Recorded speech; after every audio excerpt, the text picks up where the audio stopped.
வந்து மனசை கவனிங்கிறாங்க, ஒருத்தர் வந்து மனசோட பேசுங்கிறாங்க, ஒருத்தர் மனசை கட்டுப்படுத்துங்கிறாங்க, ஒருத்தர் மனசை அழிச்சிடுங்கிறாங்க. பட் எது வந்து நமக்கு சரியா இருக்குன்னு அதுல ஒரு குழப்பம். நிலை ஒண்ணுதான். ஒவ்வொருத்தரும் ஒவ்வொரு விதமா சொல்லியிருக்காங்க. சித்தர்கள் ஒரு நிலை ஒவ்வொரு விதமா சொல்லியிருப்பாங்க, ஒவ்வொரு ஞானிகள் ஒவ்வொரு விதமா சொல்லியிருப்பாங்க.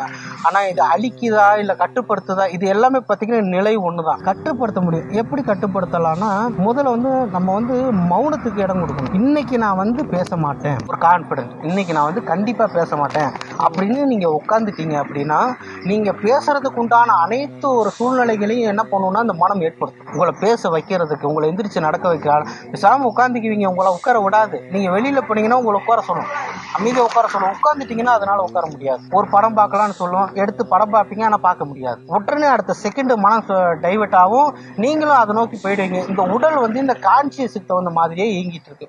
இந்த கான்சியஸ், இந்த மேல் மனம் என்ன நினைக்கிறதோ, அந்த மேல் மனம் யாருடைய கட்டுப்பாட்டில் இருக்குன்னு பார்த்தீங்கன்னா, இந்த உலகத்துடைய இந்த புற வாழ்க்கை, மற்ற இந்த ஜீவராசிகள் நம்மள மாதிரி இன்னொரு மனிதர்களுடைய இயக்கத்துல இந்த மாதிரி ரிமோட் அவங்கள்ட்ட கொடுத்துட்டு இது இருக்குது.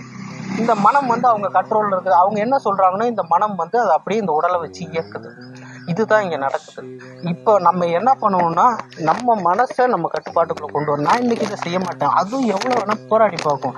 2 நாள் 3 நாள் 10 நாள் போராடி பார்த்துட்டு இந்த உடல் செய்யாதுன்னு ஒரு முடிவுக்கு அது வந்துருச்சுன்னா ஆட்டோமேட்டிக்கா அது அமைதியா இருக்கும்.